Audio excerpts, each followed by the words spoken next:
Bismillahirrahmanirrahim. Assalamualaikum warahmatullahi wabarakatuh.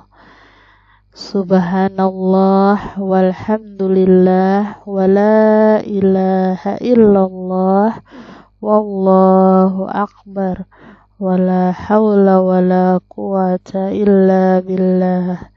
Indahkan hatimu dengan iman, serikan wajahmu dengan senyuman, pasti hidupmu akan lebih bahagia. Alhamdulillahirrabbilalamin. Assalatu wassalamu ala syarafil anbiya'i wal mursalin Sayyidina wa maulana Muhammadin wa ala alihi wa sahbihi asma'in, amma ba'du. Puji syukur kehadirat Allah Subhanahu wa ta'ala, yang mana pada kesempatan kali ini saya Hikmah SPDI tempat tugas SMP Negeri 2 Selat, mata pelajaran Pendidikan Agama Islam, di mana pada kesempatan kali ini saya akan menyampaikan materi tentang sholat sunnah berjamaah dan munfarid.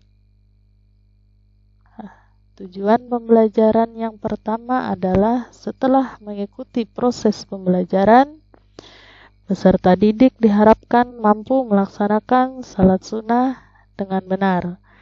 2. Setelah mengikuti mendengarkan penjelasan guru, peserta didik diharapkan mampu menunjukkan perilaku sholat sunnah berjamaah dengan benar. 3. Setelah mengikuti melaksanakan diskusi kelompok, peserta didik diharapkan mampu menjelaskan sholat sunnah munfarid dengan benar. 4. Setelah mengikuti melaksanakan diskusi kelompok, peserta didik diharapkan mampu menjelaskan hikmah melaksanakan sholat sunnah dengan benar. 5. Setelah mengikuti melaksanakan diskusi kelompok, peserta didik diharapkan mampu mengelompokkan macam-macam sholat sunnah berjamaah dan munfarid dengan benar, dengan ketentuan syariat dengan benar. 6. Setelah mendengarkan kesimpulan hasil kerja kelompok, peserta didik diharapkan mampu mempraktikkan sholat sunnah berjamaah dan munfarid sesuai dengan ketentuan syara. Salat sunnah berjamaah. Pernahkah kalian melaksanakan salat sunnah secara berjamaah? Tentunya kalian sering melaksanakannya. Misalnya pada saat melaksanakan salat hari raya Idul Fitri maupun hari raya Idul Adha atau salat Idain. Kalian tentu tidak pernah melaksanakan salat Idul Fitri atau Idul Adha secara munfarid atau sendirian. Kedua salat ini pasti dilaksanakan secara berjamaah. Secara lebih rinci, salat-salat sunnah yang dilaksanakan secara berjamaah sebagai berikut. Pertama, salat Idul Fitri. Kedua, salat Idul Adha. Ketiga, salat kusuf atau gerhana matahari. Keempat, salat istisqa atau meminta hujan.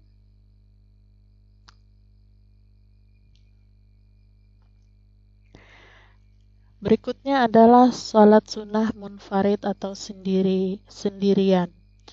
Salat sunnah munfarid adalah salat yang dilaksanakan secara individu atau sendiri.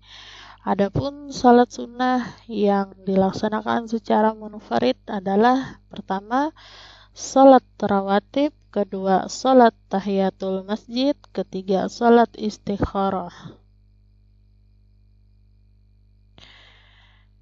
Hikmah melaksanakan salat sunnah sebagai berikut. Pertama, disediakan jalan keluar dari segala permasalahan dan persoalannya.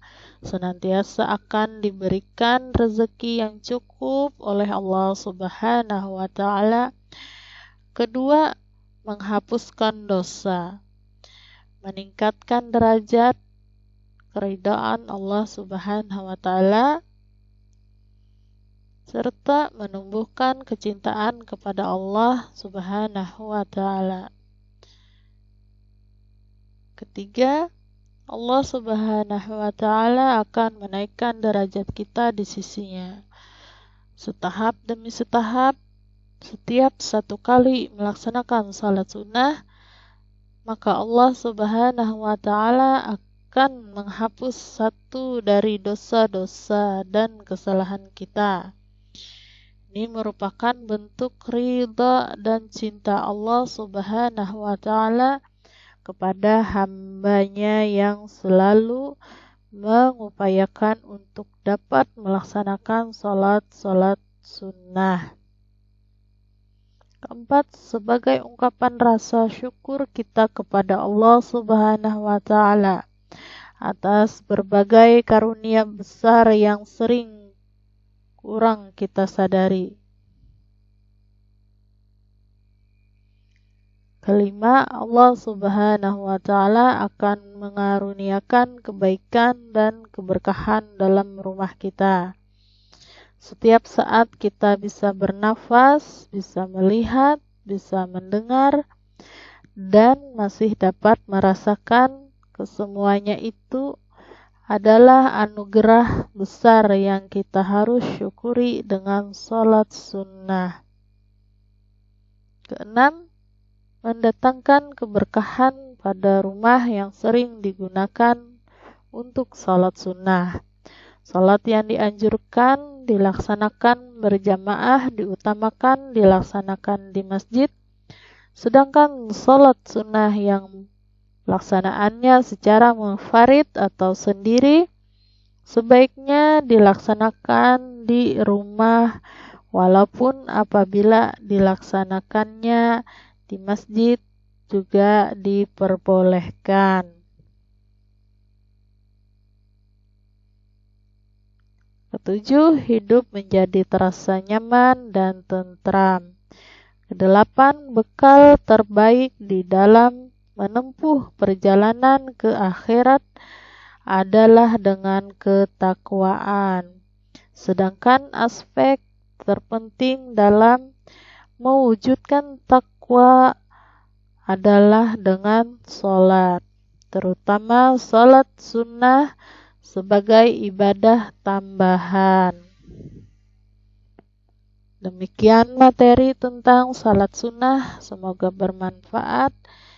Billahi taufiq wal hidayah. Wassalamualaikum warahmatullahi wabarakatuh.